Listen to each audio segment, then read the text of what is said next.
This is the Wii Micro, an original Wii system knocked down to more than half its original size. It boasts an original Wii motherboard, which means that emulation is not required to run GameCube and Wii games. And this is my journey of building it.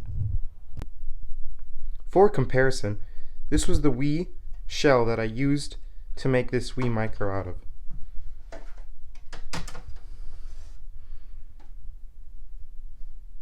As you can see, less than half of its original size.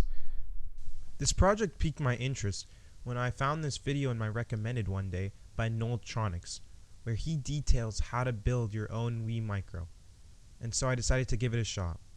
On BitBuilt, he has an entire detailed guide on how to build the Wii Micro, and so I'll leave it in the description if any of you guys want to give it a shot. The first step of the process is to find an old Wii that still works, because first we're going to need to soft mod it to make sure it can run when we trim the board. The next step after soft modding the Wii is to find out which Wii board we have. Wii motherboards come in two types, a 6-layer board and a 4-layer board, each requiring their own different trims. The Wii Micro project was made for a 6-layer board, and we can easily find out which board we have by pulling the battery cover out and looking at the number on the Wii motherboard. And if you can see closely on the motherboard, we see a number 20, which is exactly what we needed to see because that means it corresponds to a 6-layer board. Part of the Wii. We're going to be trimming this thing down so we can fit it in a smaller Wii version of it. Then there's going to be a couple things we want to salvage from the Wii as well. We're going to try to keep the fan of it just because it can fit perfectly right here, and we can plug it into its power source right here. Another thing we want to keep in the Wii is we're going to take the heatsink from the Wii. Basically, this is just a piece of metal that allows the heat to disperse through it so the Wii doesn't get too hot. The CPU doesn't get too hot specifically. So it'll fit right here. And I try to keep the paste intact as much as I could. There's a couple rips, but the best I could. And then boom, just as easy as that. I was able to save that, and then we're also going to reuse the screws from the Wii. So I kept the Wii screws. Here are all the screws that I could get from the Wii. We're also going to keep the battery component of the Wii, and that'll just fit right here on the back of it.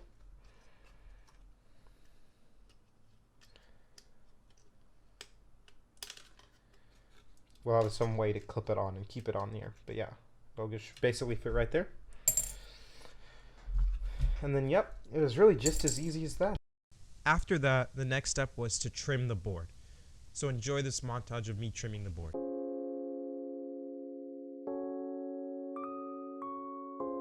Here, we're going to preserve the Wii's battery slot. This allows the Wii to preserve some data while not plugged into the wall.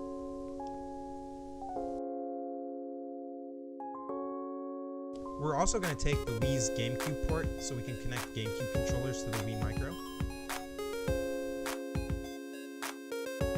This is the main trim of the board and where most of the parts are going to be connected to.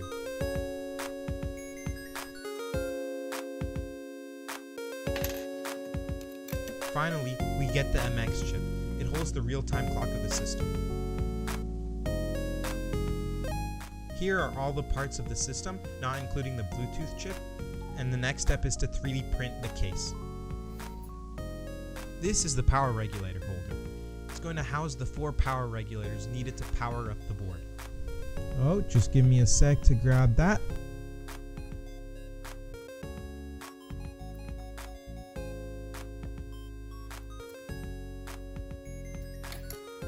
This is the button holder where we're going to put the sync and the reset button. Let me just grab that like the other one.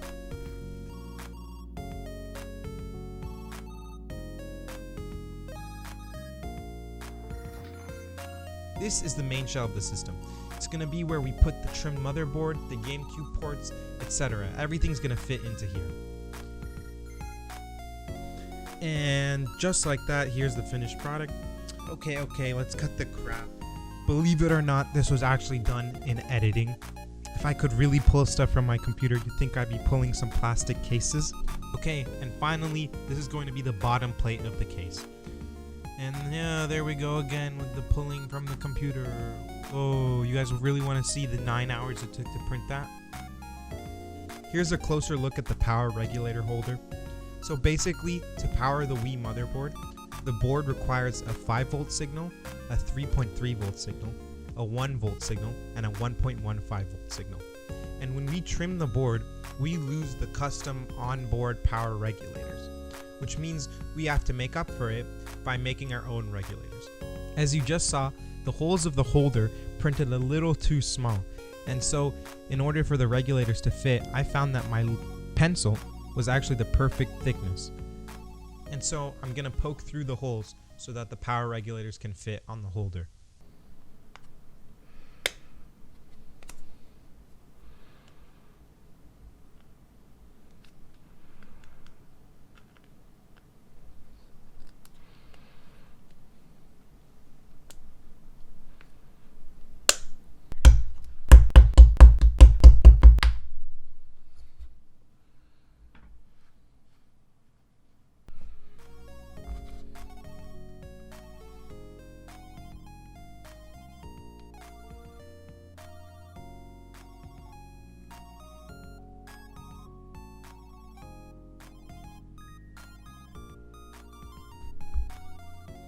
And just like that, we can now fit it onto the holder.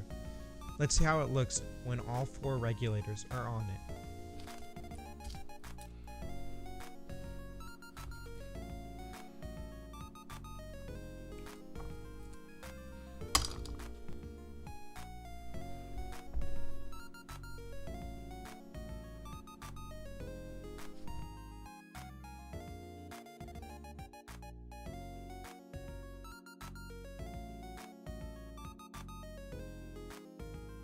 These power regulators are essential for powering up the Wii.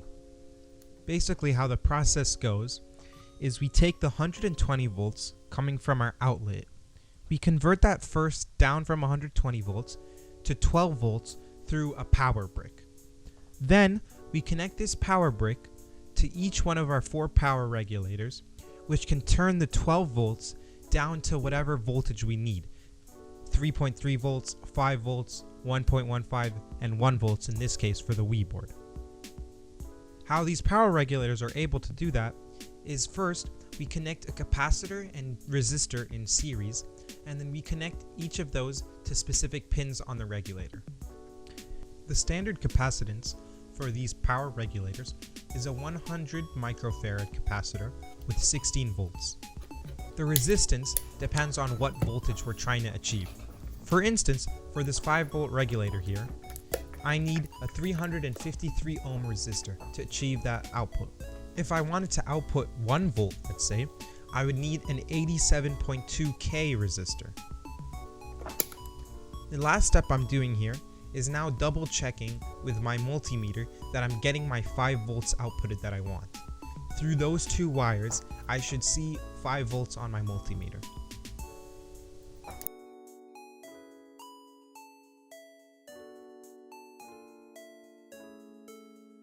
Finally, now that I finished the 4 power regulators, the last step is just to rewire some of the board and connect the last components that we need, such as the GameCube port, the MX chip, the battery chip, and also the Bluetooth, which lets me play with a Wii remote.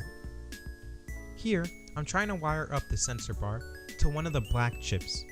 This will allow the sensor bar to get the power it needs.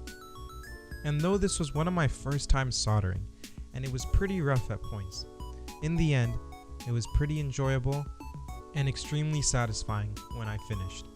1 week later, and here's the finished product. Everything connected up except for the MX chip and battery. But one last thing I had to do is make sure it powers on. This was by far the most stressful moment of the project. I would be either met with a black screen or an error message when I turned this on. And I was really hoping I would get that error message.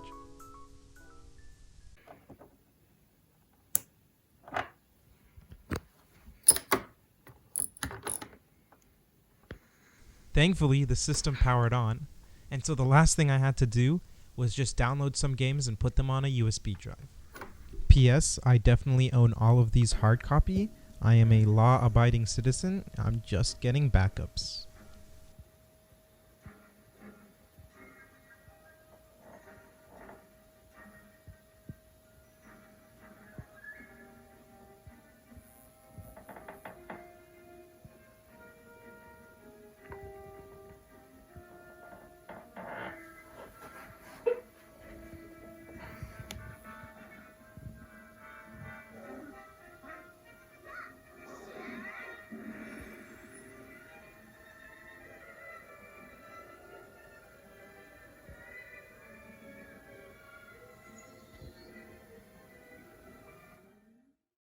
Okay, now that we've got everything working, I swear to you, this is the final step. But before we put everything into the case, I thought, why not just decorate a bit? Because it looked a little plain. And so I decided to go with Fox, Mario, and Sheik. Because Fox represented Melee.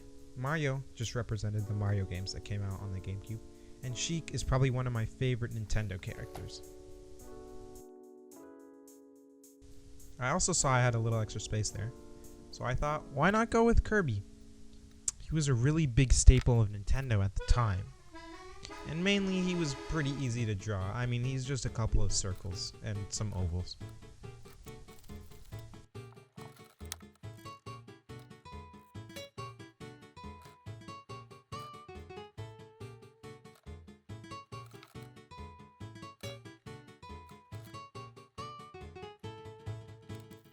Finally, this is the finished product. The completed 100% finished product.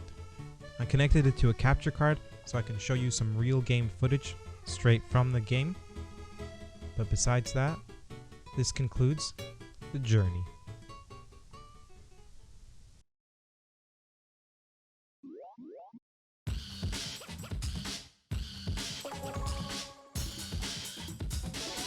Select game.